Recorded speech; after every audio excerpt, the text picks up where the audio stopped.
Music, news, sport. Every day for you on the web. LecoChannel.it.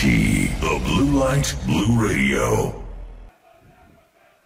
Mortara, il cross dentro, fuori Roselli, la rimette in area per Cristofoli sul dischetto, è controllato da due uomini, spalla alla porta, la palla dietro per Cavalli, la conclusione facile per Scali, centrale non potentissima la conclusione di Cavalli, ma Cavalli vertice dell'area, Cavalli si libera per il cross, Cristofoli alla rete del Lecco!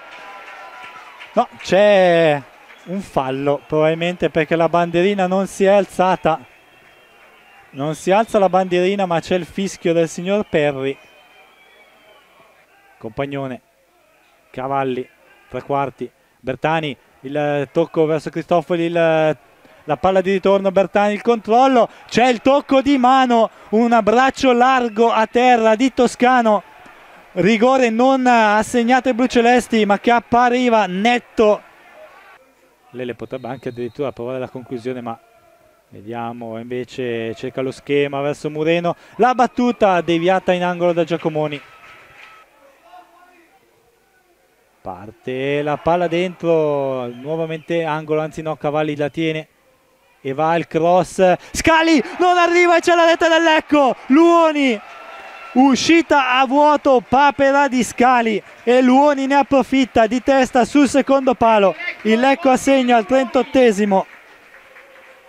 Il cross, Cavalli non arriva, palla fuori area dove c'è Roselli che allarga verso Bertani sulla destra, attaccato da Appia, dietro la sfera per Mortara, il cross, Cavalli di testa, la palla fuori di un soffio. Buona la girata di Cavalli che correndo all'indietro è andato a girare la palla sul palo alla sinistra del portiere. Punizione battuta da Cavalli, palla dentro, messa fuori da Giacomoni, ma la sfera che torna a Cavalli. Mortara apre su Luoni a sinistra, Luoni, la palla gli rimane lì, Luoni cerca il dribbling, poi la allarga per Mureno, poteva andare al tiro, Mureno il cross, Cristofoli alla rete del Lecco, Cristofoli, stacco imperioso al centro dell'area piccola e rete dei blucelesti. Ottavo minuto, Cristofoli finalmente si sblocca.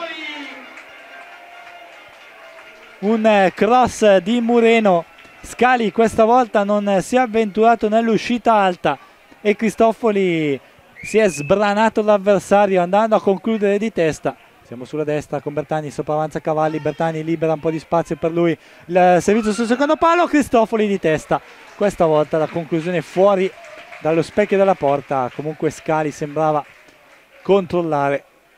Esce dall'area il tocco, attenzione per Rippa, il cross sul secondo palo per Appia che ha un grande aggancio, poi il cross è facile per Nava, però largo il pallone per Diop. Diop il tocco dentro per Appia al limite dell'area, Appia la conclusione centrale, Nava non si fa sfuggire il pallone. Music, news, sport. Every day for you on the web. LecoChannel.it. The Blue Light Blue Radio.